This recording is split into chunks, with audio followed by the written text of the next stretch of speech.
Lorsque le premier a eu la décoration, je lui ai demandé, mais moi je ne suis pas un médecin, et puis qu'est-ce que j'ai fait dans vos affaires de médicaments? Parce que les autres, c'est les consultants. Heureusement, je crois que c'est bien, c'est oublié. Il me dit, c'est votre participation à l'organisation et votre présence. Donc, finalement, il a marqué un but. Il a su s'en sortir. Il n'a eu d'autre chose que de le remercier. Merci beaucoup, monsieur le parrain. Je voudrais aussi dire aux amis de la Chambre de commerce, c'est gratuit, parce que je peux être un de vos conseillers et vous n'aurez rien à payer. Ça fait plusieurs fois que j'arrive dans les grandes expositions ici. Ça fait beaucoup de temps. Vous invitez beaucoup de personnalités. Au début, c'est vrai, vous n'avez pas d'argent, mais le directeur que j'ai vu aujourd'hui, il avait l'air très luisant. J'ai l'impression qu'ils ont assez d'argent maintenant. Donc maintenant, il faut mettre des groupes climatiseurs partout. Vous invitez des hautes personnalités qui sont en train d'utiliser des cahiers pour se ventiler. Ce n'est pas normal. Donc mettez des groupes ventilateurs et puis pour que les citoyens puissent venir et durer, regarder vos salons. Sinon, quand on vient, on est en forme, mais après, on est pressé de repartir. C'est vraiment des conseils que je vous donne gratuitement. Et je crois que ce serait amicalement bien compris. Mesdames et messieurs, je voudrais m'associer à tous mes prédécesseurs en ce qui concerne l'épellation de tous les participants. Parce que la liste que j'ai chez moi ici, pas tout ce qui a été dit, donc je risque d'oublier certains. Pour éviter cela, je m'associe à tous ceux qui ont été appelés ici par leur nom et remercier pour leur participation. Permettez-moi, mesdames et messieurs, à l'entame de mon propos, de rendre grâce à Allah qui nous a permis de voir ce jour pour la tenue de la deuxième session, la deuxième édition de Kenya Expo. La pandémie, mesdames et messieurs, de la Covid-19 a mis en évidence l'insuffisance des capacités de l'Afrique à fabriquer et à fournir des médicaments essentiels pour éviter la pandémie. L'Organisation mondiale de santé, dans sa résolution WH 74.6, pour renforcer la production locale des médicaments et d'autres technologies de la santé, elle a investi, demandé d'investir beaucoup dans l'industrie pharmaceutique, qui est ainsi perçue comme un acteur majeur du développement de l'économie en Afrique. Le Forum mondial sur la production locale a pris fin le 8 novembre 2023 hier. Donc hier à La Haye aux Pays-Bas. Cette plateforme mondiale encourage les discussions et les partenaires visant à renforcer la production locale durable, de qualité et respectueuse de l'environnement.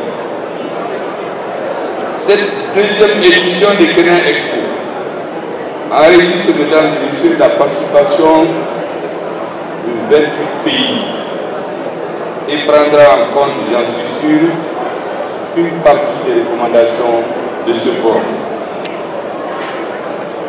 Son Excellence le Président Assimi Goïta, président de la transition, a lancé récemment l'usine des produits pharmaceutiques du Mali, qui était en arrêt depuis quelques années, au prix de gros efforts, malgré que la priorité est donnée aujourd'hui aux questions de défense et de sécurité. Le lancement de cette unité industrielle, mesdames et messieurs, est un élément qui contribue à l'acquisition par le Mali de sa souveraineté en matière de santé cette année. Mesdames et messieurs, notre pays, invité d'honneur, l'Algérie qui dispose d'une expertise la matière de notre pays, mais certains pensent que c'est une erreur. Vous savez, beaucoup de Maliens se considèrent comme Algériens, et les Algériens du Sud, en réalité, ont tous des parents au Mali. Ils pourraient collaborer avec nos structures dans le cadre du respect des principes édictés par le président de la transition, mais aussi pour le transfert de technologies afin de favoriser la production locale, car le transport aussi a un impact sur la fourniture des médicaments. Madame le secrétaire général du ministère algérien de la Santé, votre présence nous permettra et nous permet déjà de constater les potentialités et l'ensemble des Maliens de droit issus de vos entretiens vous feront des propositions idoines. Je crois que c'est un bon choix de la Chambre de commerce et d'industrie du Mali de vous inviter et participer à cette édition comme invité d'honneur. Durant 3 jours, plusieurs thèmes importants seront représentés par des experts. De vos discussions, mesdames et messieurs, nous attendons des conclusions, voire dans quelques mesures et qui pourraient être concrétisées dans un plus bref délai. Vous savez, quand l'Algérie est au Mali, on ne peut pas se limiter à des discours administratifs, techniques, qui ont été déjà largement pris en compte par Madame le ministre et d'autres techniciens. Je voudrais parler de quelques spécificités. Certainement, un technicien aura du mal à identifier ou se réservera d'en parler. Vous savez, au Mali, quand vous parlez de l'Algérie, on pense à plusieurs choses. D'abord à la guerre d'indépendance. Ensuite, à la paix au Mali. La quasi-totalité des accords pour ramener la paix au Mali ont été signés en Algérie. Malgré que ceux qui nous imposent ce terrorisme, ils viennent toujours de l'extérieur. L'Algérie fait des efforts qui dépendent d'elle, bien sûr, elle a ses limites, pour s'impliquer dans la recherche de la paix. Pour mémoire, le 18 juin 1989, ceux qui sont venus faire la guerre au Mali, ils ont égorgé un chef d'arrondissement, égorgé sa femme qui était enceinte, égorgé les militaires, égorgé les prisonniers. Ils sont venus de dehors. Donc la rébellion a repris chez nous par imposition de la violence venue de l'extérieur. La première rébellion, la CCK, lorsque l'armée malienne s'est imposée, je ne parle pas des exactions, il y aura un autre moment pour en parler, mais l'Algérie a remis au gouvernement malien l'un des fauteurs de troupes qui a voulu se réfugier en Algérie, croyant avoir des complicités pour continuer à déstabiliser le monde. Or, nous savions très bien que l'indépendance de l'Algérie était fondamentale pour les Maliens. On est tous fiers aujourd'hui de dire que l'Algérie avait le front sud de l'armée de libération nationale installé à Gao. Nous sommes toujours fiers de cela. Et je crois que les Algériens de l'ancienne génération, j'espère qu'ils l'enseignent au nouveau, le savent très bien. Le rôle du Mali dans la lutte de libération de l'Algérie est incommensurable. Le Mali a mis en cause ses relations avec certaines grandes puissances. J'ai encore les lettres écrites par le général de Gaulle au président de la République du Mali, Modibo Keïta, pour l'intimider, pour tourner le dos aux Algériens. Le président du Mali, le peuple malien a dit non. Nous avons tenu bon jusqu'à ce que l'Algérie s'est imposée. L'Algérie a pris son indépendance. Il y a eu des changements de régime au Mali. Mais quand vous demandez aux Algériens, beaucoup vous disent que l'un de leurs meilleurs amis au Mali, c'est Moussa Traoré. Quand tu veux aller à l'extérieur, généralement c'est en Algérie que tu vas. Quand il y a eu la première rébellion, lorsque l'armée s'est imposée, contrairement à un certain moment, et contrairement à ce qu'on a enseigné aux jeunes, la rébellion a été déclenchée le 28 septembre. Le 29 septembre, ils sont allés égorger des militaires, tuer des militaires qui étaient en ligne, donc des actes terroristes, des symboles de l'État. Et les hommes qui ont fait ça sont venus de l'extérieur. Les Touaregs et les Arabes maliens n'ont rien demandé à personne. C'est à l'issue de formation idéologique d'une réunion préparatoire qui s'est tenue à Homs en 1980 qu'on a défini la stratégie de partition du Mali. Et c'est des gens qui sont venus nous imposer la violence. Mais l'armée a pris ses responsabilités. En 3 mois, la rébellion a su qu'elle ne peut pas gagner la guerre. Et on a dit d'aller aux négociations. Parce que nous sommes conscients que la guerre ne peut rien régler. Mais ces négociations sont tenues. C'est l'Algérie qui a offert là où les Maliens se sont retrouvés. Les premiers accords de Tamaracet. C'est un débat qui a duré 6 heures de temps. De 6 heures du matin à 3 heures, les Maliens se sont entendus de signer un accord. Mais les rebelles, le président les a fait venir à Bamako avec en tête Yad Gali. Ils ont dit qu'il restait en vie 240. Le président a donné des instructions pour que les chefs rebelles choisissent une activité et abandonnent la guerre. Il y en a qui ont choisi de prendre des gens à l'office du Niger. D'autres ont demandé des camions de transport. Tout a été réglé au niveau de l'État. Et les 240 qui restaient ont dû faire un cantonnement à Gao le 28 mars 1991. Ils allaient faire un test. Ceux qui peuvent aller dans l'armée, ceux qui ne sont pas aptes, on leur fait une formation professionnelle. 28 mars 1991. Le régime est tombé entre-temps. Qu'est-ce qu'on a dit? Le ministre de la Défense l'a mis en prison. Le chef d'état-major, on ne l'a même pas pris. On l'a pris plus tard pour des raisons, ce n'est pas le lieu de les évoquer. Il n'a pas été pris. Parce qu'il ne s'occupait pas du maintien d'ordre, il s'occupe des problèmes du Nord. On a dit que c'était une dictature, on a appelé ceux qui ont égorgé les Maliens. On a dit que c'est des démocrates en armes. On les a appelés pour désigner des membres du gouvernement. Au CTSP, c'est comme ça que des ministres ont été désignés. Des membres du CTSP. On a fait balader l'État. C'est vous, Mopti, ainsi de suite. Pour prendre des conseillers français.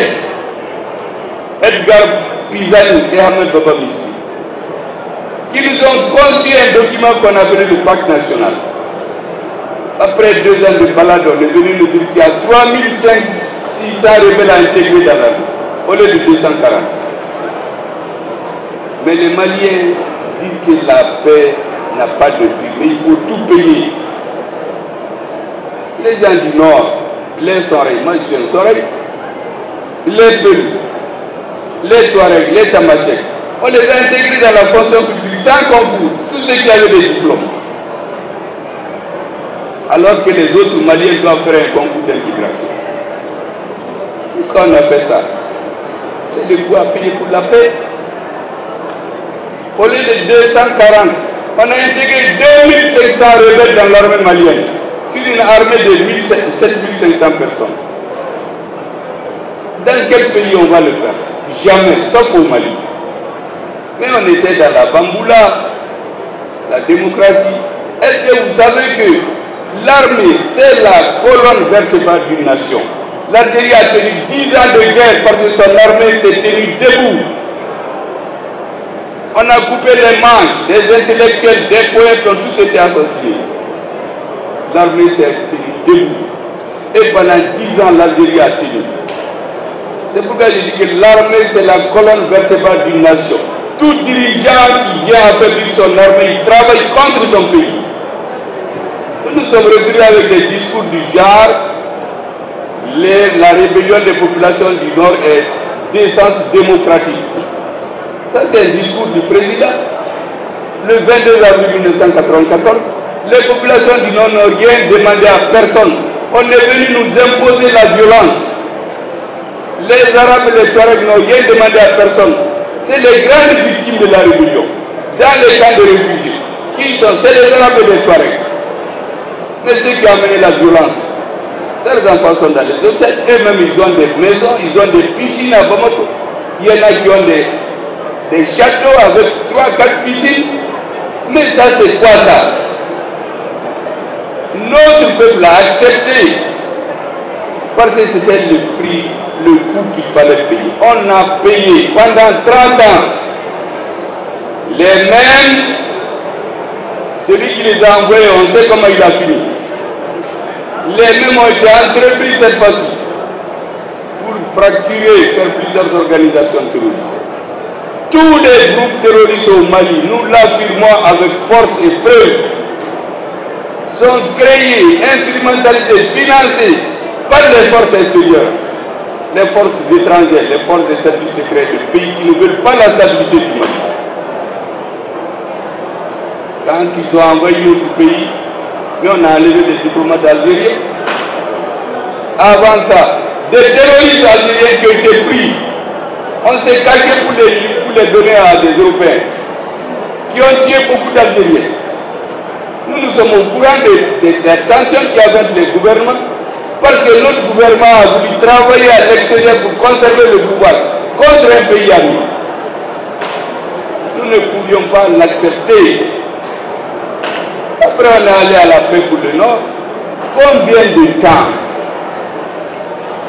Combien de temps les Français est venu nous dire, le président de la République française, je vous le dis parce que c'est des choses que je répète depuis des mois.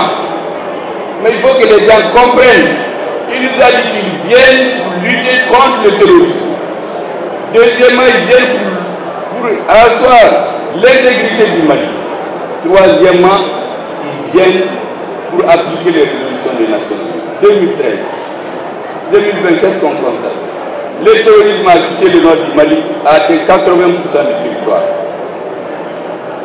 Donc la lutte n'a servi à rien. J'entendais l'autre jour le haut représentant de la politique extérieure de l'Union européenne, Joseph Borrell, qui se moquait du Mali il y a quelques mois, et des Africains en disant que c'est des cibles faibles, on peut les manipuler, et ministre des Affaires étrangères. Je l'entendais l'autre jour qu'ils ont donné 600 millions d'euros au Ghana, donc 40 milliards de francs CFA, pour lutter contre le terrorisme, donc pour acheter des armes. Mais le terrorisme n'était pas au Ghana, c'était au Mali.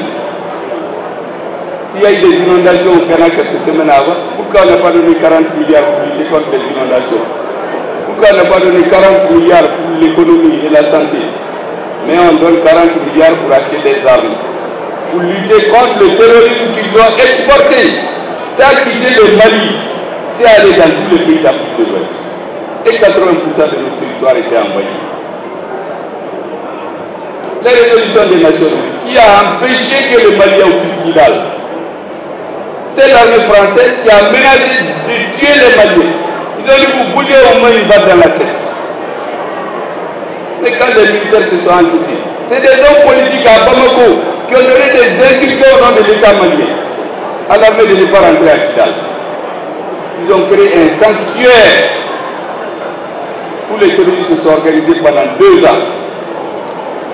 Pendant ces 2 ans, on a tout fait avec nous. Pour rappeler de ce qui s'est passé en 2014, est-ce que vous savez qu'après avoir tué nos préfets, gouverneurs tous, les militaires qui sont cachés dans l'administration, qui ont couru pour se sauver, pour se sécuriser, leurs armes, quand l'armée malienne a voulu les récupérer, le général français leur a dit, ces armes sont un butin de guerre qui appartient à la SEMA, ce n'est pas à vous. Pourtant, il disait qu'il était venu pour la paix. Il faut que les Maliens lisent ce que ces gens-là font chez nous. Quand ils se sont organisés pour qu'on oublie le Nord, on a amené le terrorisme au centre. Nulle part dans les missions de la MINUSMA, il était prévu d'amener la lutte de l'aménagement n'était pas prévu pour le centre du Mali. On a mis les terroristes pour que nous oublions le nord. Et là-bas, il y a des mines d'or, il y a des jugements, il y a des prisons. Où va l'or? On imagine où ça va. Dans quelques années, on va nous dire que certains sont les premiers producteurs d'or dans le monde. Une partie de l'or est prise par certains vendeurs de drogue et terroristes qui viennent dans la capitale, viennent corrompre depuis la chaîne, depuis le haut, autour du président, les officiers, les gendarmes, les juges, tout le monde. Et notre pays se pris par une oligarchie plutocratique. Les Maliens sont obligés de se coucher. Les Touaregs ont peur. On dit qu'ils n'ont rien demandé à personne. Les Arabes n'ont rien demandé à personne. Moi, je leur ai dit récemment, j'ai la lettre écrite en décembre 1893 par le gouverneur colonial de Caille. Il a instruit à celui de Tombouctou par écrit d'éliminer tous les blancs au nord du Mali, tous ceux qui sont arabes et touaregs, de les éliminer, empoisonner les filles pour les tuer tous et les faire émigrer. À ce moment-là, c'est les Noirs qui les sauvaient. C'était nos grands-parents qui mélangeaient leurs animaux, qui les cachaient dans leurs moustiquaires. Quand on te prend, on te coupe la tête. Moi, j'ai des anciens grands-parents qui sont morts à Gorée, d'autres en Guinée, d'autres sont revenus, ils sont morts à Bamako, on les a enterrés, d'autres sont retournés, c'est eux qui nous ont tout dit. Leur crime, c'était quoi? Ils voulaient protéger leurs frères arabes et touaregs. Voilà, c'est monsieur qui vient nous dire, oui, les Touaregs, nos amis, ils n'ont jamais été des amis des Touaregs, c'est leurs intérêts, leurs amis. Ils ont instrumentalisé certains pour terroriser la majorité des Touaregs, la majorité des Maliens, pour diviser notre pays. L'objectif, c'était de disloquer le Mali. Quand ils auront fini, ils allaient se retourner contre l'Algérie. Ils n'ont pas digéré encore. Quand le Mali et le Niger seraient disloqués, le tout suivant, c'est l'Algérie. C'est ça la réalité. Les militaires mouraient. On nous refusait même d'acheter une simple lunette à vision nocturne. On ne peut pas acheter des hélicoptères, on ne peut pas acheter des avions de combat. L'armée mourait. On faisait des forces communes. Un jour, en 2020, les Maliens se sont libérés. Ils ont dit non, on ne peut pas continuer ça. Et il s'est trouvé des Maliens, des enfants. Je dis c'est des enfants parce qu'ils ont 30, 40 ans, qui ont fait le Nord, et qui ont vécu dans leur chair et leur âme toutes les trahisons, tous les abus de confiance, les doubles jeux, les doubles langages. Et finalement, notre armée nationale a sécrété des hommes qui sont venus nous restituer notre honneur et dignité.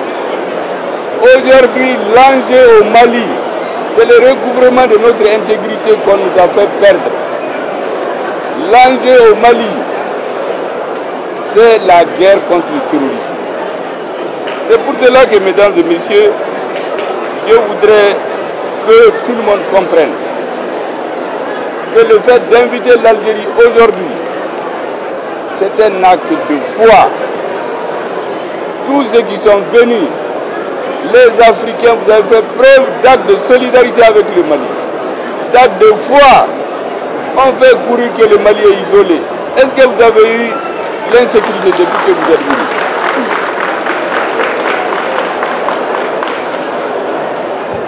On nous a dit que le Mali est isolé depuis que vous êtes venus. Quand vous regardez leur internet, au Mali il y a l'insécurité. Vous êtes venus, vous allez paisiblement faire votre séjour et retourner. N'oubliez pas ce séjour-là. N'oubliez pas que vous avez des amis au Mali.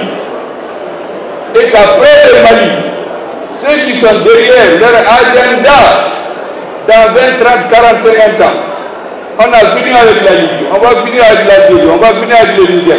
Ils vont se concentrer pour se lutter contre l'Algérie. C'est ça leur agenda réel.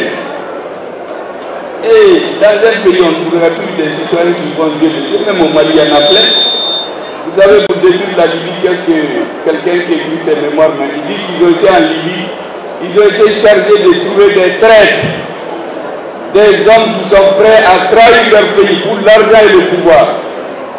Et ils les ont eus, ils les ont utilisés. Mais ces groupes terroristes-là, certains sont en France en train de discuter avec leurs services secrets. Mais pour quelle raison? On va les presser comme du citron et les jeter après. Je leur demande donc de revenir au Mali. C'est pour cela que dans une de mes anciennes sorties, ça peut arriver les Maliens qui l'écoutent tous les jours, mais il y a d'autres qui l'entendent pour la première fois. J'ai dit que nous avons la main tendue. Nous ne voulons pas la guerre. Que Yad Agali Al-Gabas et Yutala reviennent au Mali. Discuter avec leurs frères qu'on a fini. Mais nous n'accepterons plus qu'ils complotent avec les services étrangers pour esclavagiser notre peuple. Nous allons nous défendre. Ça suffit. On a fait 30 ans là-dedans, ça n'a servi à rien. Qu'ils viennent, nous avons la main tendue. J'ai même fait une excursion dans l'histoire pour rappeler Al-Gabas et Itala. Au moment de la guerre d'Algérie, au moment de l'indépendance du Mali en 1958, les militaires français ont voulu diviser le Soudan, qui est devenu Mali, en poussant les chefs de tribu à se révolter. C'est son arrière-grand-père Attahir Al-Ili, 1958, qui s'est réuni avec 9 chefs de tribu, Soraï, Touareg, Pen, Arabes. Ils ont dit aux Blancs qu'ils veulent aller à l'unité du Soudan. Ils ne veulent pas de pays divisés. Leur avenir, c'est au sud. Toutes les ruelles coulent vers le sud. C'est son arrière-grand-père. On vient dire aujourd'hui que c'est lui leur ami. On l'invite pour lui manipuler le cerveau auprès des services secrets. Tous ceux qui veulent nous dominer nous trouveront sur leur chemin. Il y a d'affaires ces études ici, jusqu'au second cycle. Sur la sécheresse, il est parti en Libye. Moi-même, j'ai immigré, j'ai été au Niger. Beaucoup de Maliens sont en Algérie, sont au Niger, parce que la faim a détruit plus de 80 à 90% du cheptel des personnes. Nos parents ont immigré en Côte d'Ivoire, je ne sais pas, au Nigeria, au Ghana et ailleurs. Même aujourd'hui, les 80% de mon village, des braves valides, ils vont à l'extérieur. J'ai dit les Maliens de Caille qui sont en France, mais on travaille tous pour amener quelque chose à nos parents. Mais ils vont à Libye, on leur apprend à tuer, et puis on les intimate pour venir nous tuer. Et pour nous tromper, ils disent qu'ils se battent pour la côte Touareg. Ils ne se battent pour rien. Ils se battent pour les intérêts des ennemis de notre pays. Et je demande aux autres Arabes et Touareg qu'il faut vous lever et vous défendre. Ne vous laissez plus intimider par cette minorité violente et agitante. Ils sont en train d'inciter les Touaregs et les Arabes à quitter l'armée, quitter ceci. Vous n'avez pas notre pays. Personne, Caille, Bamako n'appartient pas à Boa, à Dandougou, plus à quelqu'un de Kidal. Kidal n'appartient pas à quelqu'un de là-bas, plus qu'ici. Notre pays, c'est le Mali. Venez donc négocier, mais nous n'accepterons plus. Ça a trop duré. La base de Thessalonique, ceux qui complotaient pour la dégarnir pour aller là-bas, ils ne l'auront pas. Parce que c'est à partir de cela qu'ils allaient contrôler, déstabiliser tous les pays africains. Et retourner au colonialisme. J'ai dit aux uns et aux autres l'autre jour que l'Afrique a été colonisée. L'Afrique, c'est le berceau de l'humanité. L'Afrique sera le tombeau du colonialisme. Vous savez, ça c'est quand j'étais avec un ministre algérien, que son président m'a envoyé pour me remercier quand on a bravé ces messieurs. Son président l'a envoyé d'Algérie, de l'aéroport, il est venu directement dans mon bureau. Et c'est là-bas qu'on se dit ces choses-là. Mais ce que je demande à nos amis algériens, il faut changer de paradigme. Le Mali, c'est votre ami. Les services secrets, là, ils vont faire tourner les gens, mais la finalité, c'est le Mali. Vous avez tout à faire au Mali. Le nord du Mali, développer le commerce là-bas. Les dates, la farine, le lait, le pétrole, le gaz.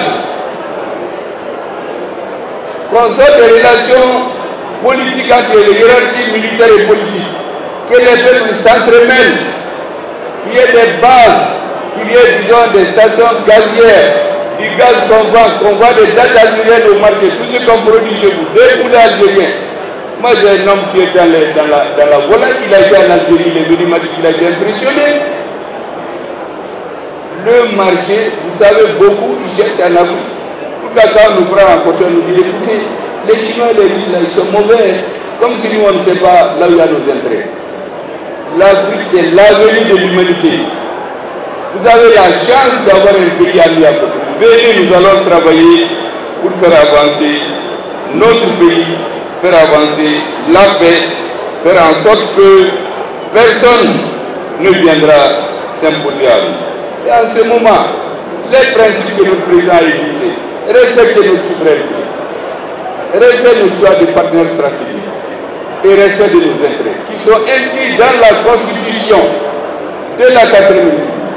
Respectez-les, venez, on fait les affaires pour qu'on sorte de cette manipulation. Nous, on l'a découvert, on a pris notre courage à deux mains. Nos frères arabes et Touaregs, les Algériens, sortaient de la collaboration avec ces missions. Leur objectif stratégique, ils ne seront plus de ce monde. Ceux qui manipulent ça seront vieux, ils vont mourir. La finalité, c'est de nous recoloniser. Nous n'allons jamais l'accepter. Et je termine par ça. J'ai averti les chefs d'État et les présidents qui complotent contre le Mali avec l'étranger. Le Mali est un pays béni. Tout chef d'État, tout président, toute personne qui complote contre le Mali, Dieu va s'occuper de lui. Regardez l'histoire. Tous ceux qui étaient à la base des rébellions, ou ceux qui ont tricoté avec les rebelles pour faire des accords léoniens contre nous, et ils sont tous morts violemment, on les a chassés du pouvoir. Ce n'est pas le Mali qui a fait, c'est Dieu qui s'est occupé de nous. Ou certains se croyant populaires, on a même trahi l'Algérie souvent pour donner satisfaction à certains chefs d'État. Ils n'ont eu qu'un mandat. Ils ont pensé qu'en trahissant l'Algérie, il a donné un terroriste qui a fait du mal ici, qu'il va gagner les autres. Ils ont perdu. Tout chef d'État qui va comploter contre le Mali, il n'aura jamais la paix. Nous sommes un peuple de paix. Nous voulons être amis à tout le monde. Mais nous n'accepterons plus d'être un pays vassal. Nous voulons être un pays partenaire et non un pays vassal. Que tout le monde l'entende et que personne ne peut travailler par procuration. Ceux qui dirigent le Mali aujourd'hui, c'est une autre race de personnes. On n'acceptera pas la vassalisation, on n'acceptera pas de corrompre nos étrangers, on n'acceptera pas de trahir notre armée. Personne ne va le faire. Le peuple malien. Donc toutes ces explications que je donne de réunion en réunion, certains sont ennuyés. Mais il y a toutes des nouvelles têtes qui apprennent. En réalité, c'est pour conscientiser notre peuple. Parce que les adversaires du Mali n'ont pas peur de nous. Nous sommes des individus. Mais quand le peuple est conscientisé, ils ne pourront rien. Voici ce que je voudrais dire. Et je voudrais vraiment vous dire à nos invités d'honneur que vous êtes chez vous. Apportez ce message à vos dirigeants. Merci bien.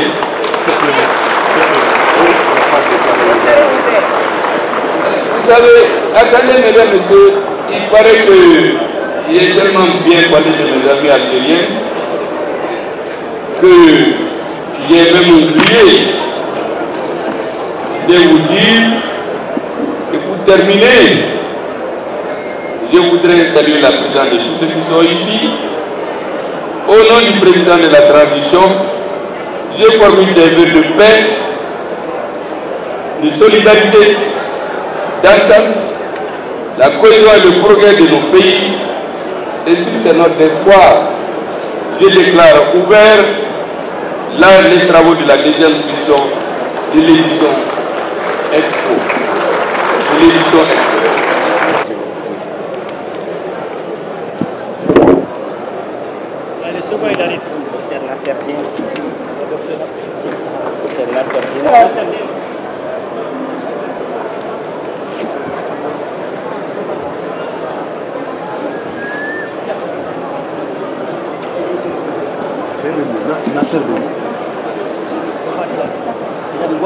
donne le thème.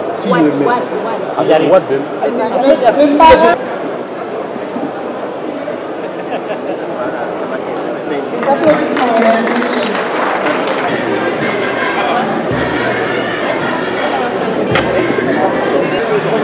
On est tous fiers de vous, on le dit tous les jours. Au discours, je le suis comme des versets coraniques tous les jours. Merci pour ce que vous faites pour le Mali. Bienvenue au stand de Denk pharmacien, labo allemand.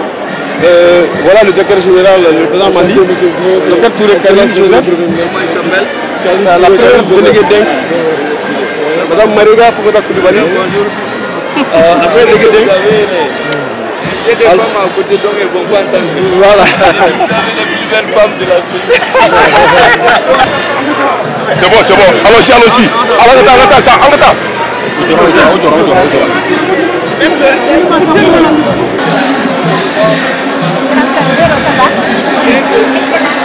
Ici c'est alors c'est la société de promotion médicale qui englobe 80% de ces laboratoires.